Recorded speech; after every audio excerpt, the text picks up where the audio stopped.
Eh bien, les choses ont évolué plus vite que prévu. 4 jours seulement après avoir dénoncé le comportement de Bill Burke, qui depuis janvier était conseiller en éthique pour l'organisation Trump, celui-ci a décidé de soutenir Harvard contre l'administration Trump. En plus, il a recruté Robert Hur, ancien procureur nommé par Trump, et devenu aujourd'hui procureur spécial chargé de Joe Biden. Encore une figure associée à Trump qui se retourne contre lui. Je me suis demandé comment une telle situation pouvait arriver.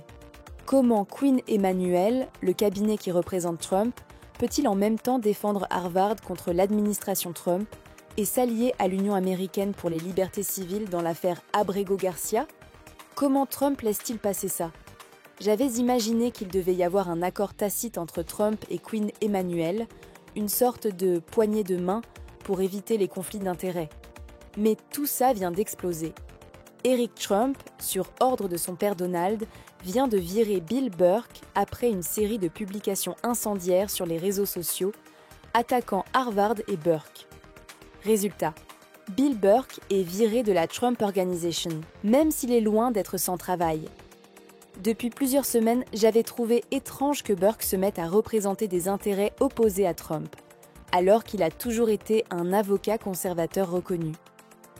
Quinn Emanuel, que je connais bien pour avoir travaillé avec eux, est l'un des cabinets les plus combatifs du pays. Ils donnent de la crédibilité à ceux qu'ils défendent. D'où mon étonnement de les voir s'engager contre Trump dans des affaires sensibles, notamment aux côtés de l'ACLU dans l'affaire Abrego Garcia. Et puis Harvard, attaqué par l'administration Trump, a engagé Quinn Emanuel et Burke pour les représenter. Burke a même signé des lettres officielles répondant aux menaces de couper le financement fédéral à Harvard. Tout ça n'a évidemment pas plu à Trump, qui a accusé Harvard d'antisémitisme et de comploter contre les États-Unis en tenant des propos délirants. Trump est allé jusqu'à affirmer que Harvard était une menace pour la démocratie et a exigé que son avocat, Bill Burke, soit licencié immédiatement, ce qui a été fait. Eric Trump a officialisé la rupture avec Quinn Emanuel en invoquant un conflit d'intérêts. Le problème pour Trump est que maintenant Quinn Emanuel n'est plus lié par aucun accord de loyauté. Au contraire, ils sont libres de représenter d'autres adversaires de Trump. Et connaissant leur style agressif, ils pourraient très bien multiplier les attaques juridiques contre lui.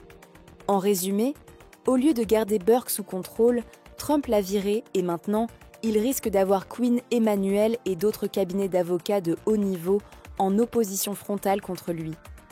Je continuerai à suivre cette affaire sur le réseau Confort News.